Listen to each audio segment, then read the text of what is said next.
여러분, 안녕하세요. 오늘 제가 들려드릴 이야기는 정말 믿기 힘든 실화입니다.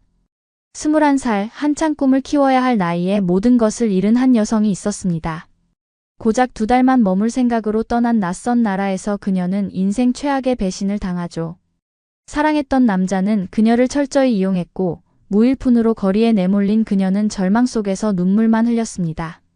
하지만 그 순간 그녀가 발견한 건 바로 한국이라는 나라의 진짜 모습이었습니다. 지금부터 헝가리 출신 무명 연극 배우 안드레아가 어떻게 한국에서 다시 태어났는지 그 놀라운 이야기를 들려드리겠습니다. 끝까지 함께 해주시고요. 구독과 좋아요, 알림 설정으로 응원 부탁드립니다. 그럼 시작하겠습니다.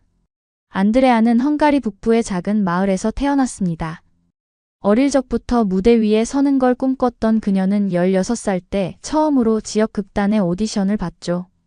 떨리는 마음으로 준비한 독백을 마치자 심사위원들은 박수를 쳐줬고, 그날부터 안드레아의 연극 인생이 시작됐습니다. 매일 저녁 연습실로 달려가 대사를 외우고 감정을 연마했어요. 주말엔 소극장 무대에 서서 관객들의 박수를 받았습니다.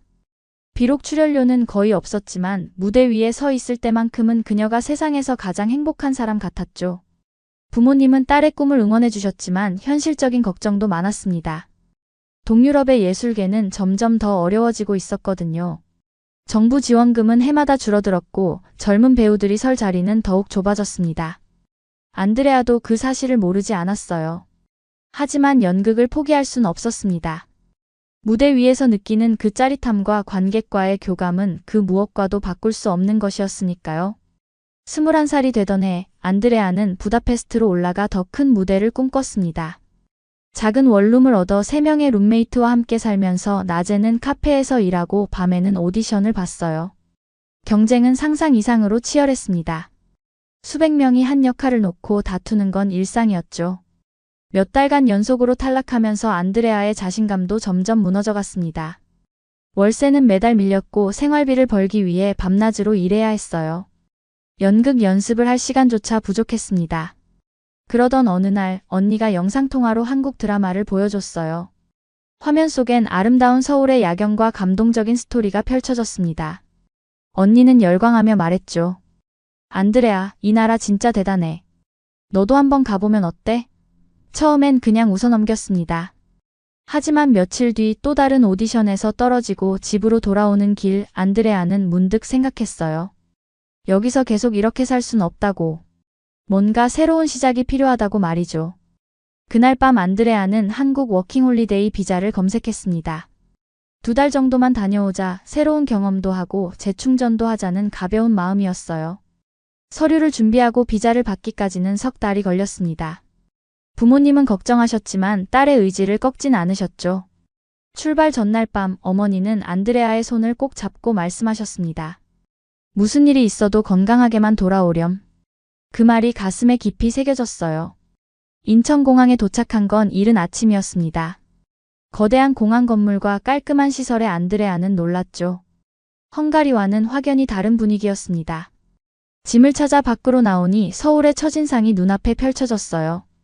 높은 빌딩들과 질서정연한 도로, 그리고 빠르게 움직이는 사람들. 모든 게 낯설고 압도적이었습니다. 미리 예약해둔 게스트하우스로 향하는 택시 안에서 안드레아는 창밖 풍경을 넋놓고 바라봤어요. 한강을 지나며 보이는 야경은 언니가 보여줬던 드라마 속 장면 그대로였습니다. 가슴이 두근거렸어요. 새로운 시작에 대한 기대감과 불안감이 동시에 밀려왔죠. 게스트하우스에 도착해 짐을 풀고 나니 현실감이 밀려왔습니다. 이제 정말 한국에 온 거예요. 다음 날부터 안드레아는 서울 곳곳을 돌아다녔습니다. 명동의 화려한 상점들, 북촌의 고즈넉한 한옥마을, 홍대의 활기찬 거리까지. 모든 게 신기하고 아름다웠어요. 특히 놀라웠던 건 안전함이었습니다. 늦은 밤에도 여성 혼자 걸어다니는 게 자연스러운 풍경이었죠. 헝가리에선 상상도 못할 일이었어요. 카페에 앉아 커피를 마시며 사람들을 관찰했습니다. 모두가 바쁘게 움직이지만 질서정연했고 길거리는 놀랄 만큼 깨끗했어요. 지하철을 타면 노약자석이 비어 있어도 젊은 사람들은 절대 앉지 않았습니다. 처음엔 이해가 안 됐어요. 빈자리인데 왜 앉지 않는 거지? 하지만 며칠 지켜보니 그게 이 나라의 문화라는 걸 알게 됐죠. 타인을 배려하는 마음이 일상 속에 자연스럽게 녹아 있었습니다. 안드레아는 점점 이 나라에 호감을 갖게 됐어요. 단순히 관광으로 끝내기엔 아쉬운 뭔가가 있었죠. 한국에 온 지 일주일쯤 됐을 때 안드레아는 이태원의 한 카페에서 운명적인 만남을 가졌습니다. 커피를 주문하다 실수로 지갑을 떨어뜨렸는데 옆에 앉아있던 한국 남성이 주워줬어요. 30대 초반으로 보이는 그 남자는 유창한 영어로 말을 걸어왔습니다. 여행 오셨어요? 안드레아는 수줍게 고개를 끄덕였죠. 그렇게 두 사람은 자연스럽게 대화를 나누기 시작했습니다. 남자의 이름은 준호였어요. 무역회사에서 일한다고 했고 외국인 친구가 많아서 영어가 편하다고 했죠. 준호는 친절했고 배려심이 깊었습니다. 안드레아가 서울 구경을 제대로 못 해봤다고 하자 주말에 안내해주겠다고 자청했어요. 처음엔 조심스러웠지만 준호의 따뜻한 미소와 진심 어린 태도에 마음이 열렸습니다. 그 주말 준호는 안드레아를 경복궁과 인사동으로 데려갔어요. 한국의 역사와 문화를 설명해주며 재미있는 이야기들을 들려줬죠. 안드레아는 그의 배려심에 점점 마음이 끌렸습니다. 만남이 거듭될수록 두 사람은 가까워졌어요. 준호는 매일같이 안드레아에게 연락했고 저녁 식사 자리를 마련해줬습니다. 맛있는 한식당에 데려가 삼겹살과 김치찌개를 소개해줬죠. 안드레아는 한국 음식의 깊은 맛에 빠져들었어요. 준호는 또 안드레아가 게스트하우스 생활이 불편할까봐 더 나은 숙소를 알아봐주기도 했습니다. 모든 게 완벽해 보였어요. 한 달이 지날 무렵 두 사람은 정식으로 연애를 시작했습니다. 안드레아는 이런 남자는 처음이었어요. 헝가리에서 만났던 남자들과는 차원이 달랐죠. 준호는 항상 안드레아를 먼저 생각했고 작은 것 하나까지 챙겨줬습니다. 비가 오면 우산을 들고 마중 나왔고 피곤해 보이면 마사지를 예약해줬어요. 안드레아는 완전히 빠져들었습니다. 이 사람과 함께라면 한국에서의 삶도 가능할 것 같았죠. 2달만 머물 예정이었던 계획도 자연스럽게 바뀌었어요. 준호는 안드레아에게 더 오래 머물러 보는 게 어떻겠냐고 제안했습니다. 안드레아는 진지하게 고민했어요. 헝가리로 돌아가면 다시 막막한 현실이 기다리고 있었죠. 하지만 여기 한국에는 준호가 있었습니다. 사랑하는 사람과 함께하는 새로운 삶. 그게 더 매력적으로 느껴졌어요. 부모님께 전화를 걸어 조심스럽게 말씀드렸습니다. 조금 더 한국에 머물고 싶어요. 어머니는 놀라셨지만 딸의 목소리에서 행복함을 느끼셨는지 허락해 주셨죠. 준호는 기뻐하며 안드레아를 꼭 안아줬어요. 두 사람은 함께 미래를 계획하기 시작했습니다.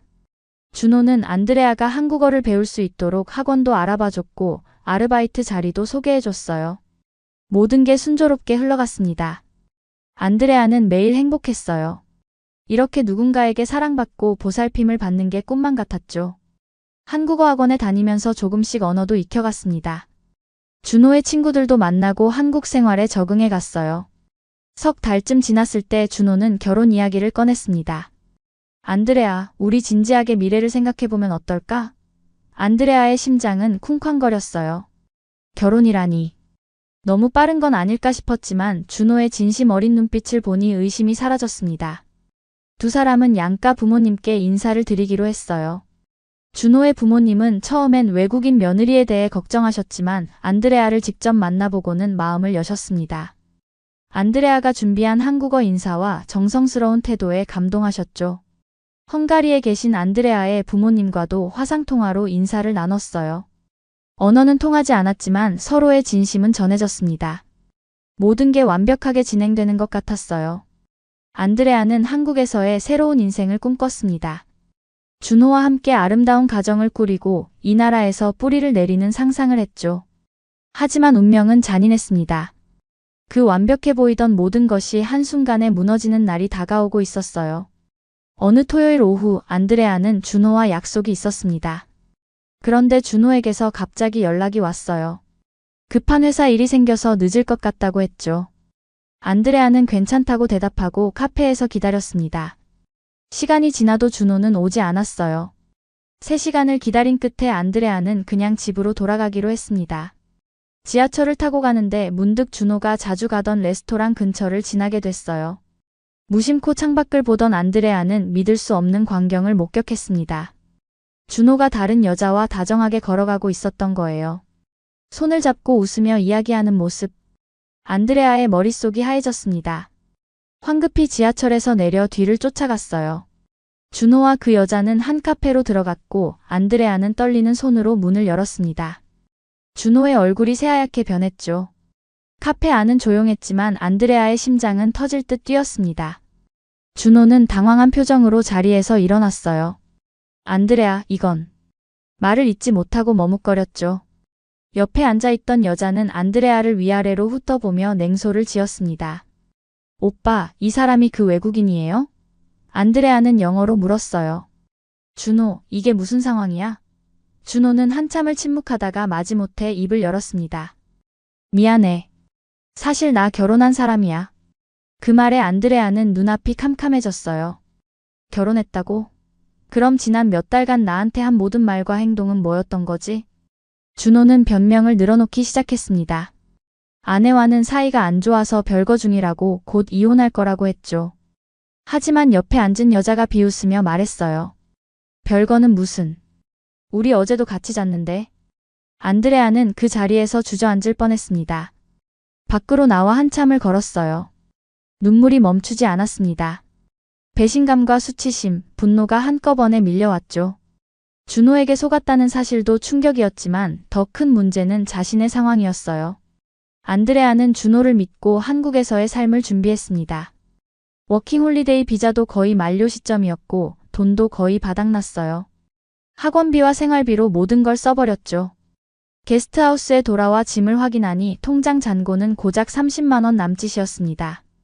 헝가리로 돌아갈 비행기 표도 살 수 없는 금액이었어요. 부모님께 도움을 청하기엔 자존심이 허락하지 않았습니다. 지난번 전화통화에서 얼마나 행복하다고 자랑했는데 이제 와서 망했다고 말할 수가 없었죠. 안드레아는 침대에 누워 천장만 바라봤어요. 이 낯선 나라에서 혼자 남겨진 자신이 너무나 초라하고 비참했습니다. 며칠간 안드레아는 방 안에만 틀어박혀 있었어요. 밥도 제대로 먹지 않았고 아무것도 하고 싶지 않았습니다. 준호에게서 연락이 왔지만 모두 무시했죠. 변명을 듣고 싶지 않았어요. 게스트하우스 주인 아주머니가 걱정스러운 눈빛으로 방문을 두드렸습니다.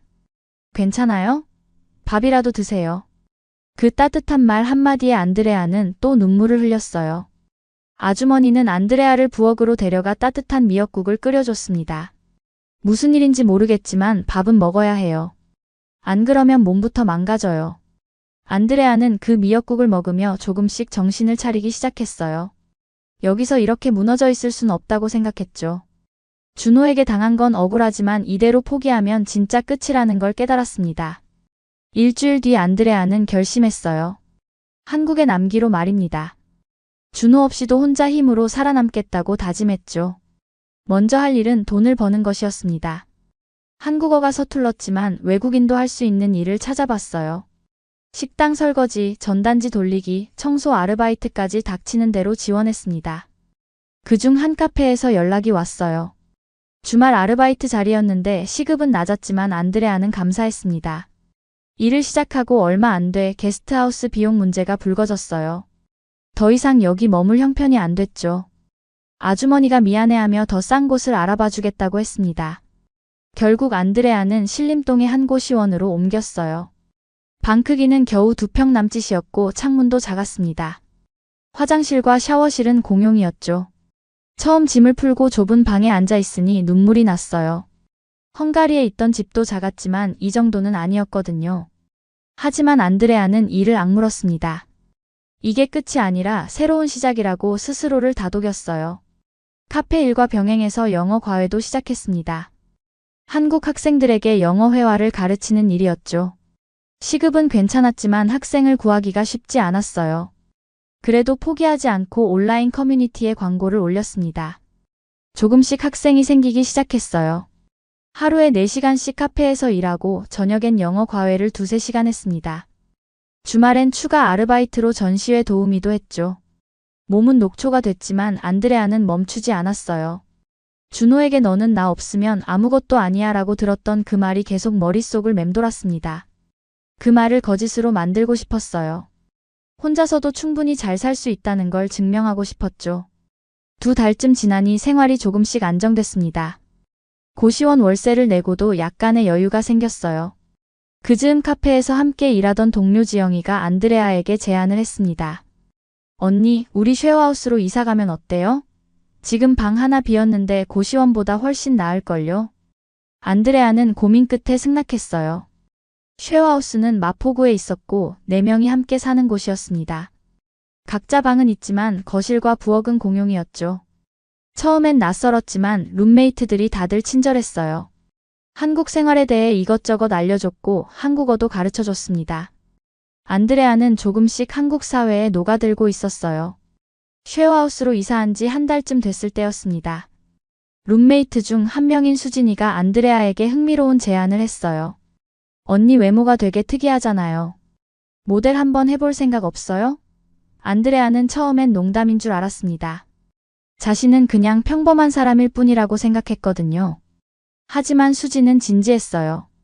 자기 친구가 작은 광고 에이전시에서 일하는데 외국인 모델을 찾고 있다고 했죠.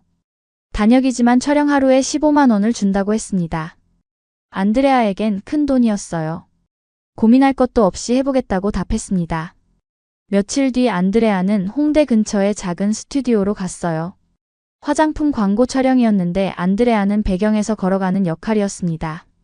긴장했지만 연극 무대에 섰던 경험이 도움이 됐죠. 촬영 감독이 안드레아를 보더니 눈이 반짝였어요. 이분 눈빛이 되게 특별한데요? 클로즈업 한 컷 더 찍어도 될까요? 그날 촬영은 예상보다 오래 걸렸지만 안드레아는 즐거웠습니다. 카메라 앞에 서는 게 무대 위에 서는 것과 비슷한 느낌이었어요. 촬영이 끝나고 감독이 명함을 건넸습니다. 다음에 또 연락드려도 될까요? 외국인 모델 섭외가 필요할 때가 많거든요. 안드레아는 기쁜 마음으로 명함을 받았어요. 집으로 돌아오는 길에 수진에게 전화를 걸어 고맙다고 인사했습니다. 수진은 웃으며 말했죠. 언니가 잘한 거예요. 저는 그냥 기회만 준 거고. 그날 밤 안드레아는 오랜만에 행복한 마음으로 잠들었습니다. 준호에게 당한 이후 처음으로 느끼는 성취감이었어요. 작은 시작이었지만 자신이 무언가를 해냈다는 자부심이 생겼죠. 일주일 뒤 촬영 감독에게서 다시 연락이 왔어요. 이번엔 패션 화보 촬영이었는데 외국인 모델 3명이 필요하다고 했습니다. 촬영 시간도 길고 페이도 더 좋았죠. 안드레아는 흔쾌히 승낙했어요.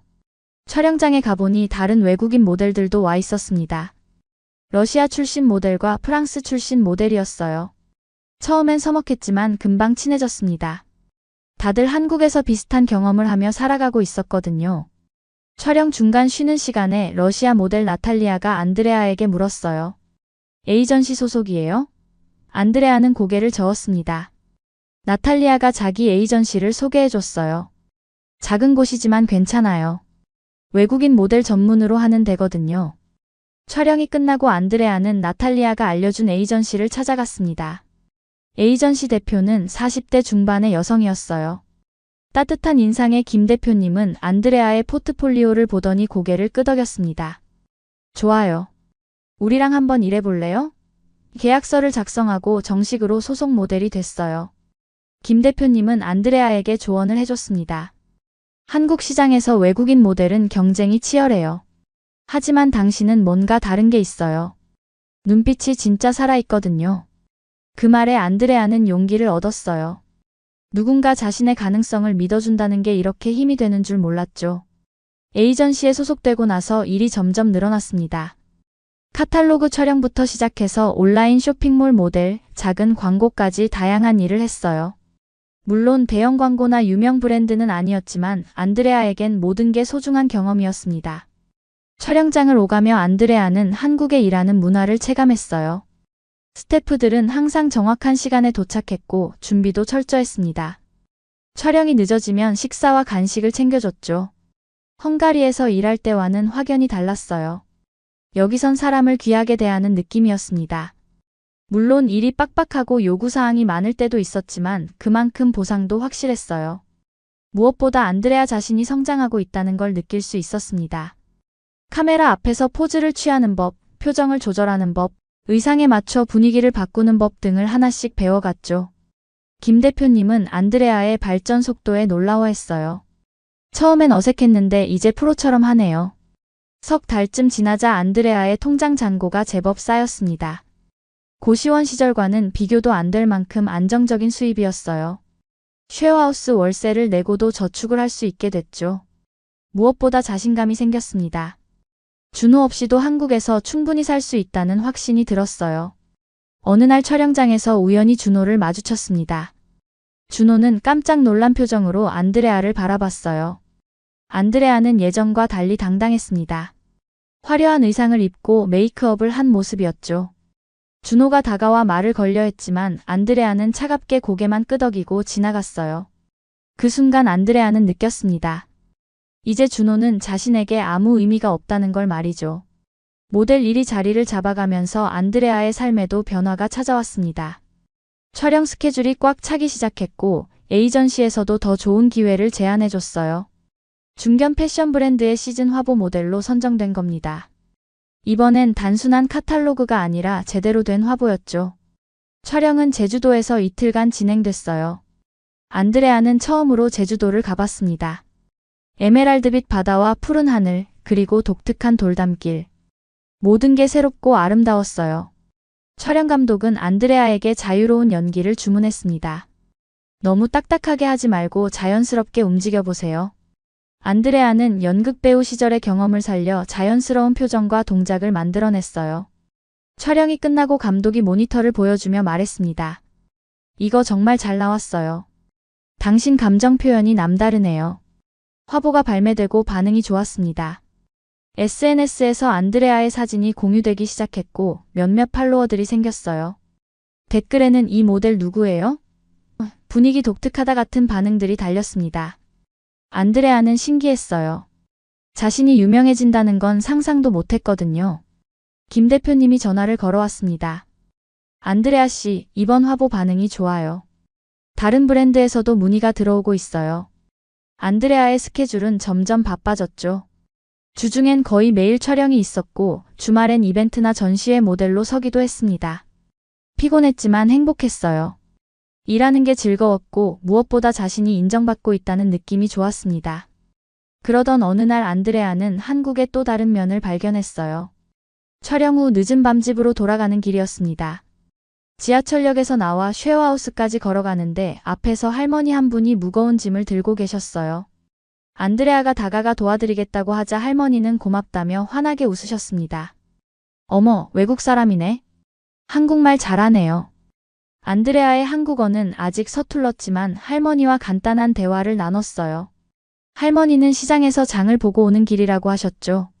안드레아가 짐을 들어드리고 할머니 집 근처까지 함께 걸어갔습니다. 할머니는 계속 고맙다는 말씀을 하시며 집에 들어가셨어요. 그 짧은 순간이었지만 안드레아는 뭔가 따뜻한 걸 느꼈습니다. 며칠 뒤 쉐어하우스 근처 슈퍼에 들렀는데 주인 아저씨가 안드레아를 알아봤어요.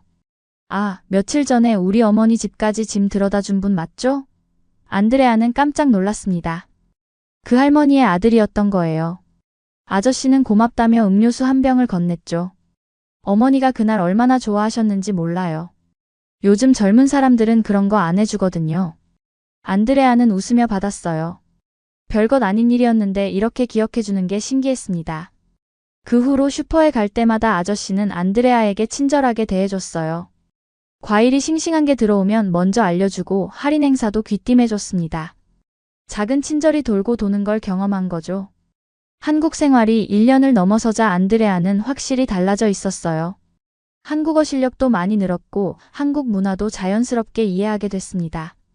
처음엔 이해 안 됐던 경로석 문화나 식사 예절도 이제는 당연하게 느껴졌어요. 지하철에서 노약자가 타시면 자연스럽게 자리를 양보했고 식사할 때도 어른이 먼저 수저를 드시길 기다렸습니다. 룸메이트들이 놀라워했어요. 언니 이제 완전 한국 사람 다 됐네요. 안드레아는 웃으며 대답했습니다. 한국이 날 바꿔놓은 것 같아요. 실제로 안드레아는 한국에서 새로운 자신을 발견했어요. 헝가리에 있을 때는 몰랐던 자신의 강점과 가능성을 깨달은 겁니다. 모델 일을 하면서 많은 사람들을 만났습니다. 사진작가, 스타일리스트, 메이크업 아티스트, 다른 모델들까지. 그들 대부분은 안드레아에게 친절했고 응원해줬어요. 안드레아 씨는 뭔가 특별해요. 단순히 예쁜 게 아니라 이야기가 있어 보여요. 한 사진작가가 했던 말이 기억에 남았습니다. 그 말을 들으며 안드레아는 생각했어요.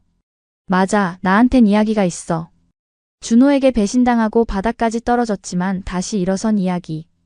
혼자 힘으로 한국에서 살아남은 이야기. 그게 바로 자신의 강점이라는 걸 깨달았죠. 안드레아는 촬영할 때마다 그 감정을 담으려 노력했어요. 단순히 옷을 입고 포즈를 취하는 게 아니라 자신의 이야기를 표현하려 했습니다. 그게 통했는지 안드레아의 사진엔 뭔가 남다른 감정이 묻어났어요. 1년 반이 지난 어느 날 김 대표님이 안드레아를 사무실로 불렀습니다. 중요한 제안이 있다며 진지한 표정이었어요. 안드레아 씨, 한 방송국에서 연락이 왔어요. 외국인 다큐멘터리 프로그램에 출연해보지 않겠냐고요. 안드레아는 놀랐습니다. 방송이라니 생각지도 못한 일이었죠. 김 대표님이 설명을 이어갔어요. 외국인이 한국에서 살아가는 이야기를 다루는 프로그램인데 당신 스토리가 딱 맞다고 하더라고요. 안드레아는 고민했습니다. 자신의 과거를 공개하는 게 부담스러웠거든요. 하지만 다른 한편으론 기회라는 생각도 들었어요. 자신처럼 힘든 상황에 있는 사람들에게 희망을 줄 수 있을지도 모른다고 생각했죠. 며칠 고민 끝에 출연을 결정했습니다. 촬영 전 제작진과 사전 인터뷰를 했어요. PD님은 안드레아의 이야기를 듣고 눈시울을 붉혔습니다. 정말 대단하시네요. 이런 이야기라면 시청자들한테 큰 감동을 줄 수 있을 것 같아요. 본 촬영은 일주일에 걸쳐 진행됐습니다. 안드레아의 일상, 모델 촬영 현장, 쉐어하우스 생활, 그리고 인터뷰까지. 카메라 앞에서 안드레아는 솔직하게 자신의 이야기를 풀어놨어요. 준호에게 당했던 일, 고시원에서 울며 지냈던 날들, 그리고 조금씩 일어서며 느꼈던 희망까지. 말하는 동안 눈물이 났지만 참지 않았습니다. 이게 진짜 자신의 모습이니까요. 인터뷰 마지막에 PD님이 물었어요. 한국이라는 나라가 안드레아 씨한테 어떤 의미예요? 안드레아는 잠시 생각하다 대답했습니다. 한국은 저를 다시 태어나게 한 나라예요. 여기서 저는 진짜 제 자신을 찾았어요. 방송이 나가기 전 안드레아는 긴장했습니다. 사람들이 어떻게 반응할지 걱정됐거든요. 하지만 방송 직후 반응은 폭발적이었어요. SNS에는 응원 메시지가 쏟아졌고 안드레아의 인스타그램 팔로워가 하루 만에 몇천 명 늘어났습니다.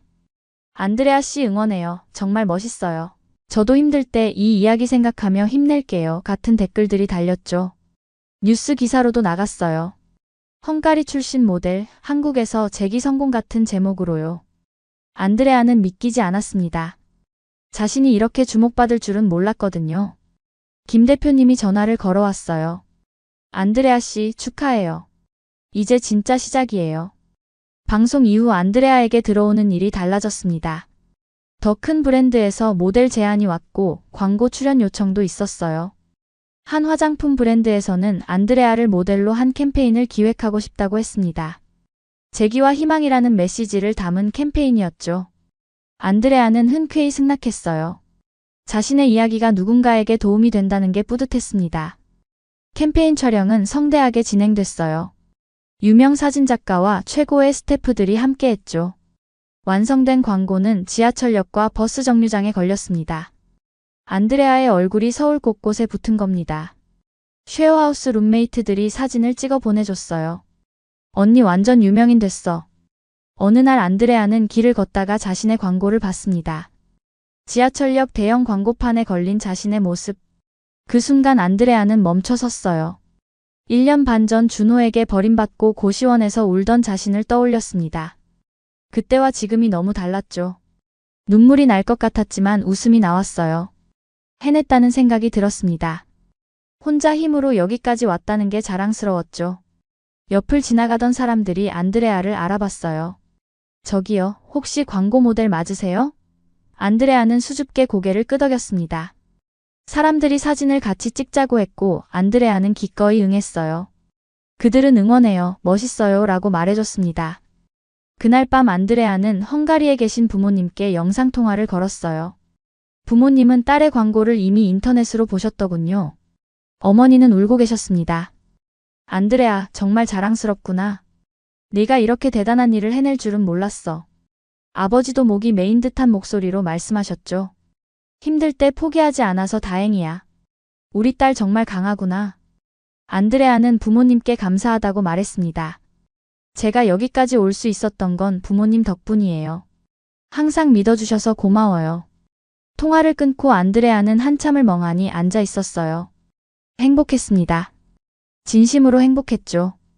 유명세를 타면서 안드레아의 삶엔 변화가 많았습니다. 좋은 일도 있었지만 예상치 못한 문제도 생겼어요. 어느 날 에이전시로 한 통의 전화가 걸려왔습니다. 준호였죠. 김 대표님이 전화를 받고 안드레아에게 물었어요. 준호라는 사람이 당신과 얘기하고 싶대요. 어떻게 할까요? 안드레아는 단호하게 거절했습니다. 연결하지 마세요. 그 사람은 제 인생에 없는 사람이에요. 하지만 준호는 포기하지 않았어요. SNS로 메시지를 보내기 시작했죠. 안드레아, 정말 잘 됐구나. 축하해. 우리 다시 만나서 얘기 좀 하자. 안드레아는 모든 메시지를 읽지 않고 차단했습니다. 준호와의 과거는 이미 끝난 일이었어요. 그 사람 때문에 자신의 현재를 흔들리게 할 순 없었죠. 그런 와중에 안드레아는 또 다른 반전을 경험했습니다. 방송 출연 이후 여러 기업에서 광고 제안이 들어왔는데 그 중에는 대기업도 있었어요. 한국의 유명 전자제품 브랜드였습니다. 글로벌 캠페인 모델을 찾고 있었는데 안드레아의 스토리가 브랜드 이미지와 맞는다고 판단한 거죠. 김 대표님이 들뜬 목소리로 말했어요. 안드레아 씨, 이거 정말 큰 기회예요. 계약하면 당신 인생이 완전히 바뀔 거예요. 안드레아는 설렜지만 동시에 두려웠습니다. 너무 빠르게 변하는 게 아닌가 싶었거든요. 하지만 김 대표님이 안심시켰죠. 당신은 자격이 있어요. 그동안 얼마나 열심히 했는데요. 이제 그 결실을 맺을 때예요. 광고 촬영은 한 달 뒤로 잡혔습니다. 그 사이 안드레아는 브랜드에 대해 공부하고 준비했어요. 제품의 특징, 브랜드 철학, 타깃 고객층까지 꼼꼼히 알아봤습니다. 촬영 당일 스튜디오는 상상 이상으로 컸어요. 수십 명의 스태프가 움직이고 있었고 최첨단 장비들이 즐비했습니다. 안드레아는 긴장했지만 최선을 다했어요. 감독의 디렉션을 정확히 따르면서도 자신만의 감정을 담으려 노력했죠. 촬영이 끝나고 광고주 측 담당자가 다가왔습니다. 정말 완벽했어요. 안드레아 씨의 진정성이 화면에 그대로 담겼어요. 그 말을 듣는 순간 안드레아는 안도했어요. 제대로 해냈다는 확신이 들었죠. 광고가 온에어되자 반응은 폭발적이었습니다. 안드레아의 얼굴이 TV 화면과 온라인 광고로 쏟아졌고 SNS에서는 안드레아 현상이라는 말까지 나왔어요. 사람들은 그녀의 스토리에 감동했고 브랜드에 대한 이미지도 긍정적으로 변했습니다. 광고 효과가 워낙 좋아서 브랜드 측에서 재계약을 제안했어요. 1년 전만 해도 고시원에서 끼니를 걱정하던 안드레아가 이제는 대기업 모델이 된 겁니다. 믿기지 않는 일이었죠. 하지만 안드레아는 자만하지 않았어요. 이 모든 게 얼마나 귀한 기회인지 알고 있었고 겸손하게 임했습니다. 촬영장에서도 항상 스태프들에게 먼저 인사했고 감사하다는 말을 잊지 않았어요. 어느 날 한 인터뷰에서 기자가 물었습니다. 성공의 비결이 뭐라고 생각하세요? 안드레아는 잠시 생각하다 대답했어요. 비결이라기보단 간절함이었던 것 같아요. 저는 선택의 여지가 없었어요. 살아남아야 했고 증명해야 했죠. 그 간절함이 저를 여기까지 데려온 것 같습니다. 그 인터뷰 기사가 나가자 또 한 번 화제가 됐어요. 사람들은 안드레아의 솔직함과 진정성에 공감했습니다. 댓글에는 진짜 멋있다, 나도 힘내야지 같은 반응들이 쏟아졌죠. 안드레아는 자신이 누군가에게 영감을 주고 있다는 걸 실감했습니다. 그게 단순히 유명해지는 것보다 훨씬 의미 있게 느껴졌어요. 쉐어하우스 룸메이트들과의 관계도 변했습니다. 처음엔 다들 안드레아의 성공을 진심으로 축하해줬어요. 하지만 시간이 지나면서 미묘한 거리감이 생겼죠.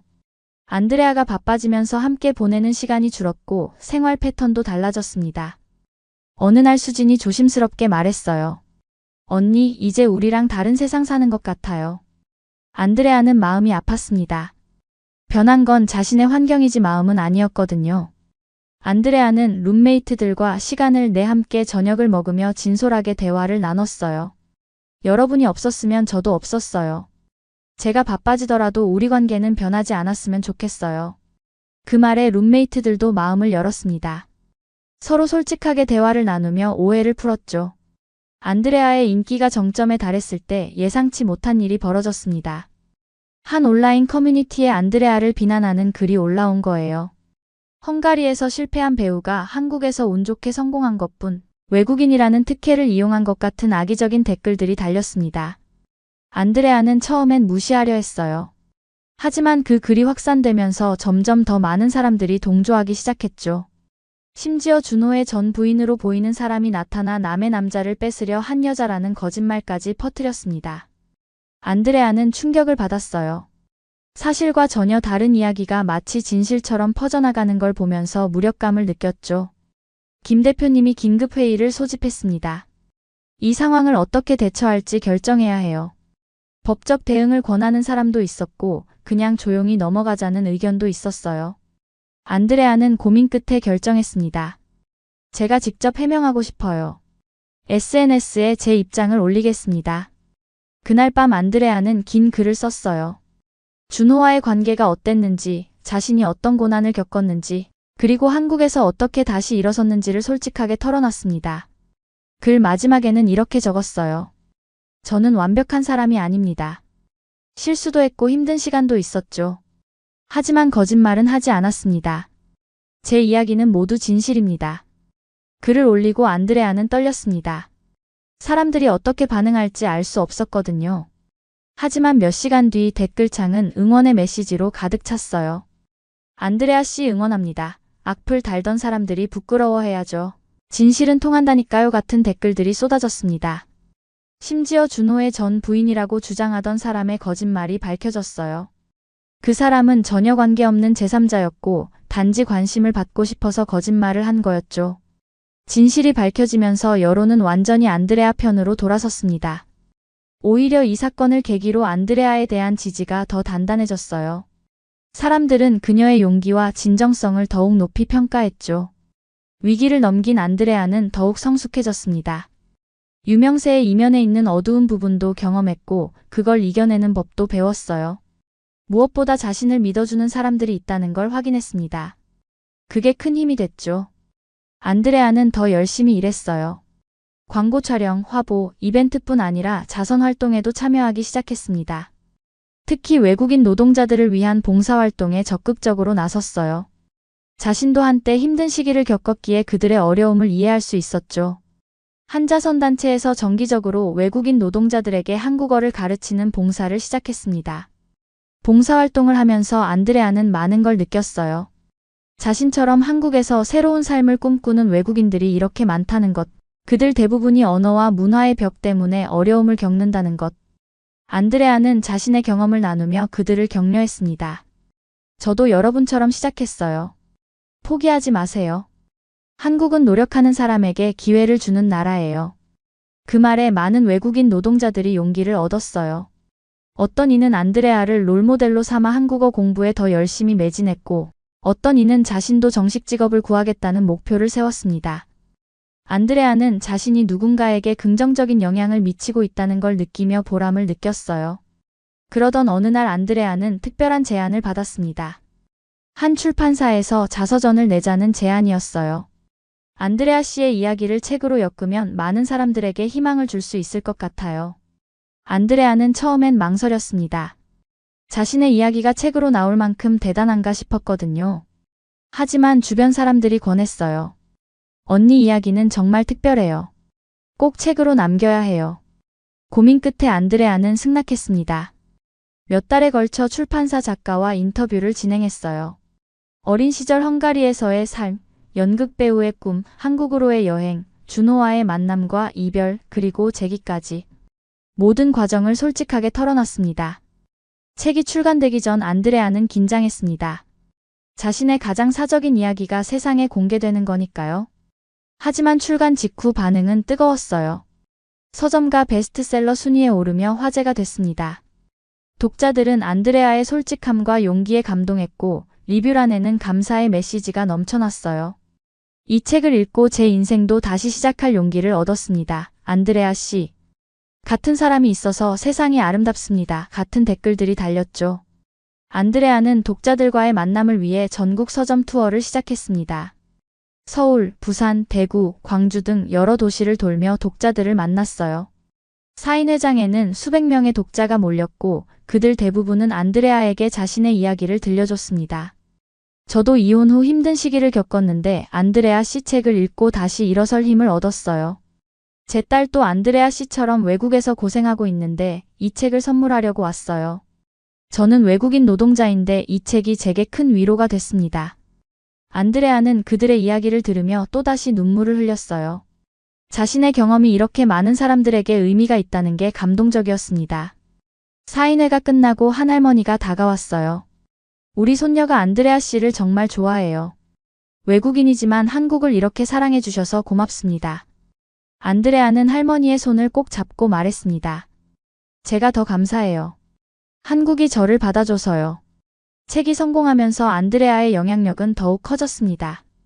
각종 토크쇼와 강연 요청이 쏟아졌어요. 안드레아는 가능한 한 많은 자리에 나가 자신의 이야기를 나눴습니다. 특히 대학교 강연을 좋아했어요. 젊은 학생들에게 희망과 용기를 줄 수 있어서였죠. 여러분, 실패는 끝이 아닙니다. 새로운 시작의 기회예요. 저처럼 바닥까지 떨어져도 다시 일어설 수 있어요. 학생들은 안드레아의 강연에 박수를 보냈고 질의응답 시간엔 적극적으로 참여했습니다. 어떻게 그렇게 강해질 수 있었어요? 힘들 때 어떻게 버텼어요? 안드레아는 솔직하게 대답했어요. 강한 척한 거예요. 사실 속으론 매일 무너졌어요. 하지만 포기하지 않았죠. 그게 전부예요. 그러던 어느 날 안드레아에게 특별한 연락이 왔습니다. 헝가리 대사관에서 초대장을 보내온 거예요. 헝가리와 한국의 문화교류 행사에서 안드레아를 게스트로 초대하고 싶다는 내용이었죠. 안드레아는 기뻤습니다. 자신의 조국과 제2의 조국을 연결하는 다리 역할을 할 수 있다는 게 영광스러웠어요. 행사 당일 안드레아는 전통 헝가리 의상을 입고 참석했습니다. 대사관에는 양국의 정부 인사, 기업인, 문화예술인들이 모여 있었어요. 안드레아는 자신의 경험을 영어로 발표했습니다. 저는 헝가리에서 태어났지만 한국에서 다시 태어났습니다. 두 나라 모두 제게 소중합니다. 청중들은 기립박수를 보냈고 헝가리 대사님이 안드레아를 포용했죠. 행사 후 대사님과 개인적으로 대화를 나눴어요. 안드레아 씨, 헝가리에 돌아올 생각은 없나요? 안드레아는 잠시 생각하다 대답했습니다. 언젠가는 헝가리도 다시 가봐야죠. 하지만 지금 제 자리는 한국이에요. 여기가 제 집이 됐어요. 대사님은 고개를 끄덕이며 웃었습니다. 그 마음 이해합니다. 한국이 당신을 잘 대접해 준 것 같네요. 안드레아는 진심으로 대답했어요. 네, 한국은 저에게 새로운 삶을 주었습니다. 평생 감사하며 살 거예요. 그날 밤 안드레아는 헝가리 부모님께 전화를 걸어 행사 이야기를 들려드렸습니다. 부모님은 딸이 양국 사이의 문화대사 역할을 한 것에 대해 자랑스러워 하셨어요. 시간은 계속 흘렀고 안드레아의 삶도 변화했습니다. 모델 일과 더불어 방송인으로서의 활동도 늘어났어요. 한 케이블 채널에서 외국인의 시선으로 한국을 소개하는 프로그램의 고정 출연자가 됐습니다. 프로그램에서 안드레아는 한국의 숨겨진 명소, 전통 문화, 맛집 등을 소개했어요. 특히 외국인 관광객들이 잘 모르는 곳을 발굴하는 데 집중했죠. 시청률도 좋았고 안드레아의 인지도는 더욱 높아졌습니다. 어느새 안드레아는 한국에서 가장 유명한 외국인 중 한 명이 됐어요. 한국 생활 3년 차에 접어들었을 때 안드레아는 인생의 새로운 전환점을 맞이했습니다. 프로그램 촬영차 방문한 경주에서 특별한 사람을 만난 거예요. 한옥 호텔을 운영하는 재훈이었습니다. 36의 재훈은 조용하고 성실한 사람이었어요. 전통 건축을 전공하고 고향인 경주로 내려와 한옥 호텔을 운영하고 있었죠. 촬영 중 안드레아가 한옥의 아름다움에 감탄하자 재훈이 직접 설명을 해줬습니다. 한옥은 자연과 조화를 이루는 건축이에요. 나무, 돌, 흙 모두 자연에서 왔다가 자연으로 돌아가죠. 안드레아는 재훈의 진지한 태도와 한국 문화에 대한 깊은 애정에 끌렸어요. 촬영이 끝나고도 두 사람은 자연스럽게 연락을 주고받았습니다. 재훈은 준호와는 완전히 달랐어요. 화려하지 않았지만 진실했고 조용했지만 따뜻했습니다. 안드레아가 서울로 돌아간 후에도 재훈은 꾸준히 안부를 물었어요. 오늘 촬영은 잘 끝났어요? 날씨가 추운데 건강 조심하세요 같은 소소한 메시지들이었죠. 몇 달 뒤 안드레아는 다시 경주를 찾았습니다. 이번엔 촬영이 아니라 개인적으로요. 재훈은 안드레아를 경주 곳곳으로 안내하며 한국의 역사와 문화를 설명해줬어요. 불국사, 석굴암, 첨성대를 함께 돌아보며 두 사람은 더욱 가까워졌습니다. 어느 가을 저녁 대릉원 앞에서 재훈이 조심스럽게 말했어요. 안드레아 씨, 저랑 사귀어 주실 수 있을까요? 안드레아는 놀랐지만 솔직하게 대답했습니다. 재훈 씨, 저 과거가 복잡해요.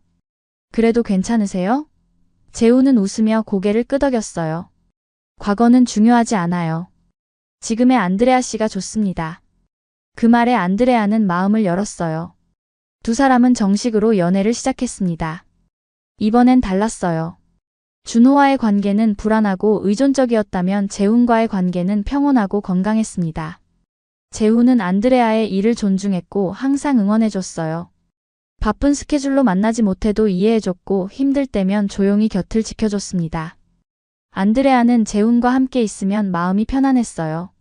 무언가를 증명하거나 애쓸 필요가 없었죠. 1년 후 재훈은 안드레아에게 청혼했습니다.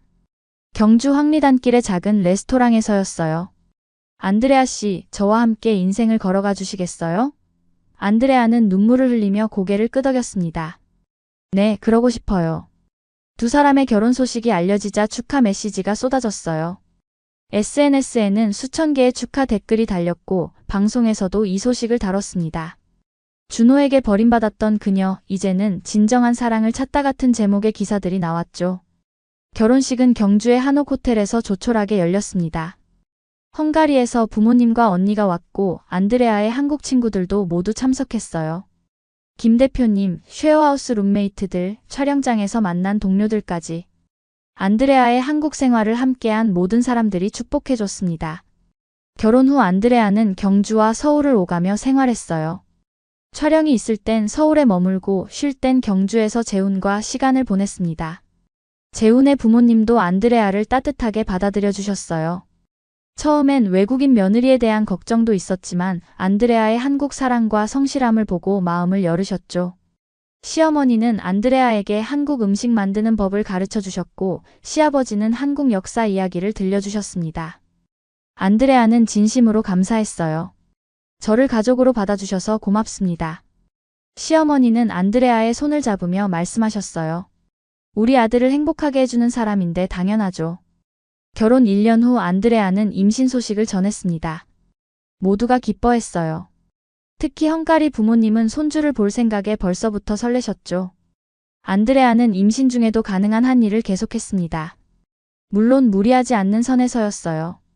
출산 예정일이 다가오자 헝가리 어머니가 한국으로 오셨습니다. 딸의 출산을 함께하고 싶다고 하셨죠. 그해 봄 안드레아는 건강한 딸을 출산했어요. 아기는 안드레아의 눈과 재훈의 미소를 닮았습니다. 안드레아는 갓난아기를 안고 눈물을 흘렸어요.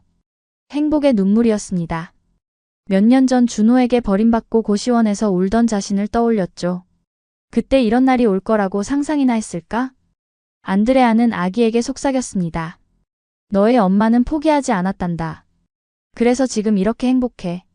출산 후 안드레아는 육아에 전념하며 일을 잠시 줄였습니다. 하지만 완전히 멈추진 않았어요. SNS를 통해 육아 일상을 공유하며 팬들과 소통했고 가끔씩 중요한 촬영에 참여했습니다. 무엇보다 안드레아는 한국과 헝가리 문화를 아이에게 모두 가르치고 싶었어요. 우리 딸은 두 나라의 문화를 모두 누릴 거예요. 얼마나 축복인지 몰라요. 아이가 돌이 됐을 때 안드레아는 특별한 프로젝트를 시작했습니다. 외국인 엄마들을 위한 육아 정보 채널을 만든 거예요. 한국에서 아이를 키우는 외국인 엄마들이 겪는 어려움을 이해했기에 도움을 주고 싶었죠. 채널에는 병원 이용법, 육아용품 구입처, 한국식 육아 문화 등 실용적인 정보를 올렸습니다. 반응은 뜨거웠어요. 수많은 외국인 엄마들이 감사 메시지를 보냈죠. 지금 안드레아는 35입니다. 한국 생활 5년 차에 접어들었고 행복한 가정을 꾸렸으며 여전히 많은 사람들에게 영감을 주고 있어요. 최근엔 두 번째 책 출간도 준비 중입니다. 이번엔 결혼과 육아, 그리고 한국에서의 정착기를 담을 예정이죠. 안드레아는 가끔 과거를 돌아봅니다. 준호에게 당했던 그날, 고시원에서 울던 그 밤, 첫 모델 촬영을 하던 순간, 재훈을 만난 날, 그리고 딸을 출산한 날까지. 모든 순간이 지금의 자신을 만들었어요. 안드레아는 확신합니다. 한국이 자신을 다시 태어나게 했다고. 이 나라가 자신에게 새로운 삶을 주었다고 말이죠. 어느 인터뷰에서 기자가 마지막 질문을 했습니다. 안드레아 씨에게 한국은 어떤 의미인가요? 안드레아는 잠시 생각하다 환하게 웃으며 대답했어요. 한국은 제 인생의 구원자입니다. 이 나라가 아니었다면 지금의 저도 없었을 거예요. 한국은 포기하지 않는 사람에게 기회를 주는 나라입니다. 저는 그 살아있는 증거죠. 이 나라에서 다시 태어난 사람이니까요. 그 인터뷰 영상은 또다시 화제가 됐고 수많은 사람들이 안드레아의 이야기에 감동했습니다. 안드레아는 지금도 한국에서 꿈을 이어가고 있어요. 그리고 언젠가 딸에게 말해줄 겁니다. 엄마의 인생에서 가장 잘한 선택은 포기하지 않았던 거란다. 그리고 한국을 믿었던 거지.